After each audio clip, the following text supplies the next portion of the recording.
අද අපි ඔබට කියන්න යන්නේ 1817 වසරේ ඇමරිකාවේ ටෙනසි ප්‍රාන්තයේ සිදු වූ අමුතුම ගෝස් ස්ටෝරි එකක් ගැන. මෙවැනි කතාව ඔබ විශ්වාස කරනවද? මේ හුදෙක් බියකරු කතාවක් පමණද?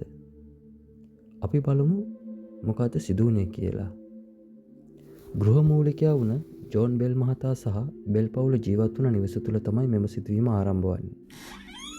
ඔවුන්ගේ නිවස තුළින් නොයෙක් ශබ්ද ඇහෙන්න පටන් ගත්තා. යම් ස්ත්‍රියක් කතා කරන හඬ ඇහෙන්න ගත්තා. නිවසේ සිටි සුරතල් සතුන් අමුතු ආකාරයකින් හැසිරෙන්න ගත්තා. ඒ වගේම නිවසේ නොයෙක් ගෘහ භාණ්ඩ ගමන් කරන්න වුණා. ඒවා තිබුණ තැනින් වෙනත් තැනකට කිසිවෙකු විසින් ගෙන ගොස් තිබෙනවා. මේවා තරමක් අමුතු අත්දැකීම් පමණක් නොවී බියකරු ස්වරූපයකට හැරෙන්න ගත්තා. ඔවුන්ගේ ගෘහයට පැමිණි අමුත්තන් පවා මෙම සිදුවීම් දැක තිබෙනවා. ටික කලක් යන විට මෙම ආත්මයට කේට් යන නමින් නිවසියන් සහ අසල්වාසීන් අමතන්න වුණා. එම නම තැබීමට හේතුව මට සොයාගන්න බැරි වුණා. ඇය දුක්බර හඬකින් කතා කරනවා. ඇයගේ රූපය පැහැදිලිව දැක නැහැ. නමුත් ඇයගේ රූපය සෙවණැල්ලක් මෙන් ඔවුන් දැක තිබෙනවා.